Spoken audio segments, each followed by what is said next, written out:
الله معكم أحبائي. هل بدأت المرحلة الأخطر؟ إيران توسع الحرب والولايات المتحدة تفتح جبهة الجنوب.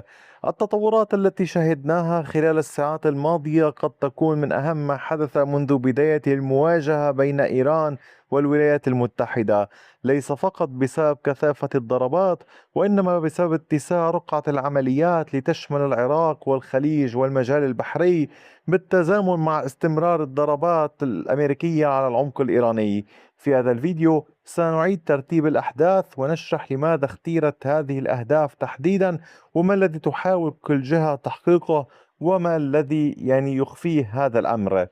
نبدأ مباشرة بداية من كردستان العراق.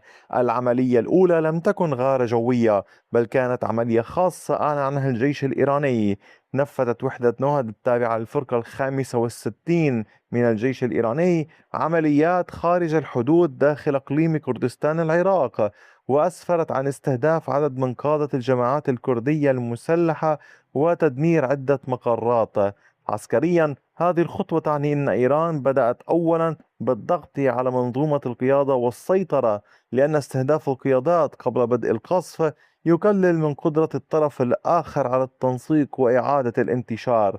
بعد ذلك مباشرة بدأت المرحلة الثانية، ضربات صاروخية على السليمانية في شمال العراق.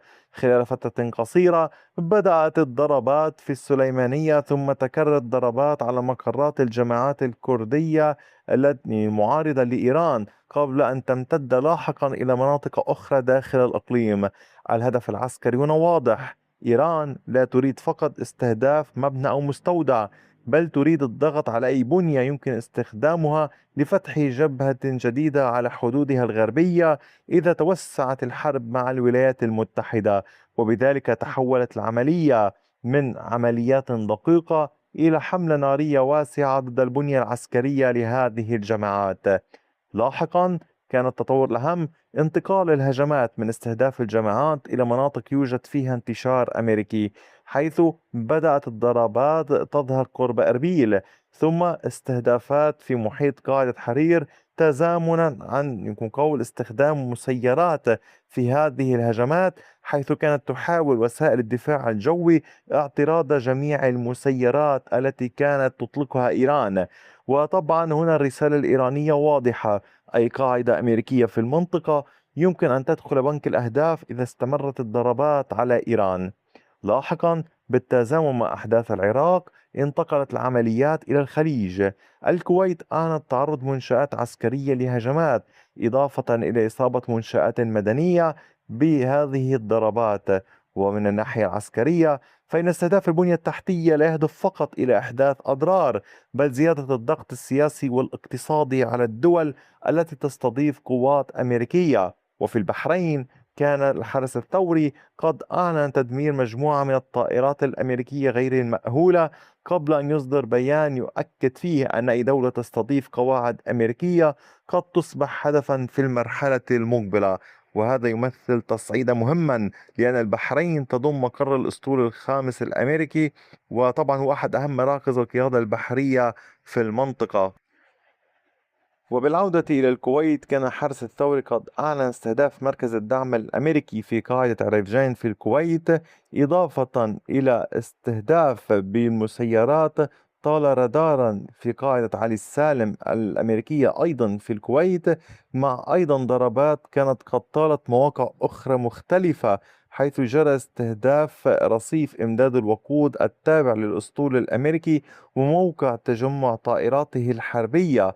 أيضا كان هناك ضربات قد طالت مركز بيانات استخبارات الأمريكيين ومركز الإشارة والاتصالات في المنطقة، مع ضربات أيضا كانت قد طالت مركز كما قلنا رصيف إمداد الوقود في ميناء الأحمدي في الكويت، مع ضربات طالت البحرين نحو مواقع قاعدة تجمع الطائرات الحربية في الشيخ عيسى، مع ضربات بما يسمى مركز بيانات الأمريكيين المعروف باسم باتلكو.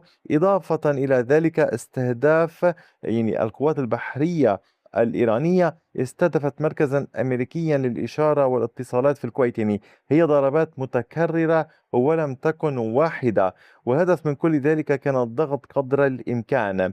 أما في المعركة البحرية فلم تقتصر العمليات على اليابسة، حيث شهد مضيق هرمز استهداف سفينة بواسطة طائرة مسيرة، بينما أعلن الجيش الإيراني لاحقا إطلاق صاروخ كروز من الساحل باتجاه سفينة في شمال المحيط الهندي. عسكريا هذه العمليات تحمل رسالتين واضحتين: الأولى أن إيران ما زالت قادرة على استهداف خطوط الملاحة الدولية، يعني أي سفينة في تلك المنطقة، والثاني أنها توسع نطاق الاشتباك البحري خارج الخليج نفسه ليشمل الممرات القادمة من بحر العرب والمحيط الهندي، وهذا يرفع من مستوى الضغط بالنسبة لحركة التجارة والطاقة العالمية. في المقابل لم تتوقف الولايات المتحدة عن عملياتها. القيادة المركزية الأمريكية أعلنت بدء موجة جديدة من الضربات على إيران، وهي الليلة السابعة على التوالي من الضربات، وتزامن ذلك مع تقارير عن تعزيز كبير لطائرات التزود بالوقود، مع حديث عن وصول عشرات الطائرات إلى مطار بن غوريون استعدادا لاستمرار العمليات الجوية. هذه الطائرات ليست هدفا بحد ذاتها، لكنها عنصر أساسي يسمح للطائرات المقاتلة بالتحليق لمسافات طويلة وتنفيذ طلعات متكررة دون العودة إلى قواعد بعيدة. ولهذا فإن زيادة عددها غالبا ما تكون مؤشرا عن نية الحفاظ على وتيرة العمليات أو توسيعها. الضربات الأمريكية تركزت في جنوب إيران، حيث كان هناك ضربات على بندر عباس، قشم، سيريك، بوشهر، وامتدت إلى محافظة فارس، مع سلسلة ضربات استهدفت منطقة لارستان. وطبعا إذا نظرنا إلى الخريطة نجد أن معظم هذه المناطق ترتبط بشكل كبير بالقواعد البحرية والموانئ ومراكز الدعم اللوجستي، وبعضها قريب من منشآت تستخدمها القوات الإيرانية لإدارة العمليات في الخليج. وبالتالي فإن الهدف الأمريكي يبدو متمثلا في إضعاف قدرة إيران على مواصلة الضغط البحري والصاروخي. وكذلك ترافق الأمر مع استهداف متواصل للجسور، للطرقات، وأماكن أخرى للضغط على خطوط الإمداد الإيرانية من العمق باتجاه الساحل وغيرها.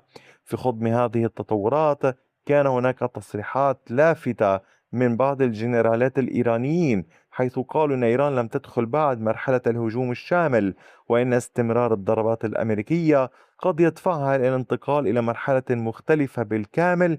كما أكد أن مضيق هرمز لن يبقى تحت النفوذ الأمريكي إذا استمرت الحرب. في الوقت نفسه كان هناك بيانات تتوعد في الحرس الثوري باستهداف الأصول الصناعية والتكنولوجية والشركات الأمريكية في المنطقة. وكي لا أنسى أحبائي، كان هناك أيضا ضربات على الأردن، ولكن لم يتم توضيح ما هي هذه الضربات أو نتائجها أو تفاصيل أكثر حولها.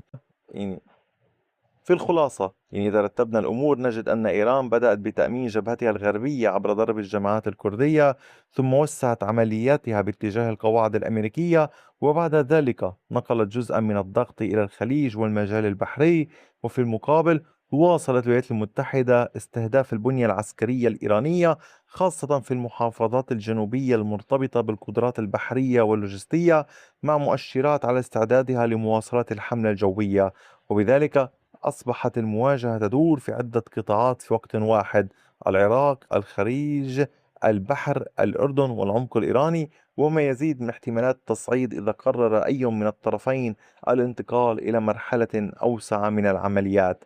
أحبائي، هذا كان كل شيء. أي جديد سأوفيكم به لاحقا. شكرا على وقتكم الثمين، وإلى اللقاء بفيديو آخر.